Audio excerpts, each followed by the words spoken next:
La scène politique gabonaise a été le témoin d'un nouveau développement majeur ce samedi 30 mars à Wenché, dans le 4e arrondissement de Libreville, avec la déclaration politique de la coalition nouvellement formée Vision 2025.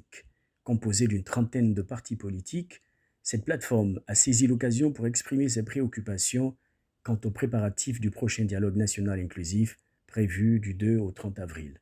Un événement censé jeter les bases d'un Gabon réformé et démocratique. Cette démarche intervient dans un contexte post-coup d'État du 30 août 2023, une période cruciale où le besoin de réconciliation et de reconstruction nationale est palpable.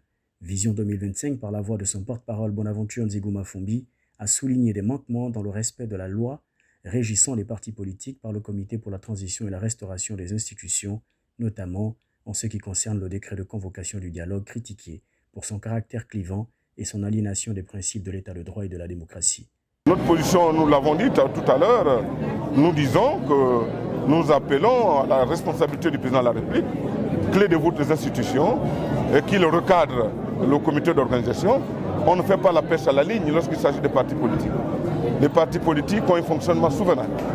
À partir de cette souveraineté, il faut bien que lorsqu'on prend un militant d'un parti et que le président soit consulté. Or, ça n'a pas été le cas. Au lieu de faire ce que nous avons observé, certains présidents sont retenus, d'autres ne le sont pas. C'est un dérapage qui ne dit pas son nom. Le débat s'est intensifié avec la critique du mode de sélection des participants à cette concertation nationale, un aspect qui, selon la coalition, soulève des questions d'équité et d'inclusivité. À l'avant-garde de Vision 2025, Hervé Patrick Opianga, leader de l'Union pour la démocratie et l'intégration sociale, propose de guider l'action de la coalition sous les principes de transparence, éthique et inclusion. Je invite les uns et les autres à comprendre que je vais donc d'emblée de là citer 3 grands axes. Parce que quand on gère la chose publique, il faut pouvoir communiquer et préserver la transparence. N'est-ce pas? Un des axes, donc, c'est la transparence. Deuxième acte, l'éthique. Troisième acte, l'inclusion.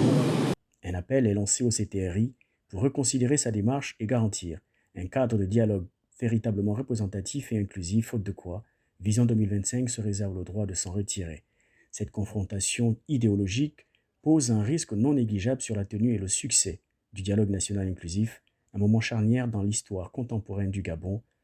Le défi pour le CTRI sera de répondre aux appels de Vision 2025 et d'autres voix qui se sont élevées en assurant un processus transparent, équitable et ouvert, essentiel pour asseoir un Gabon juste et démocratique pour les générations futures.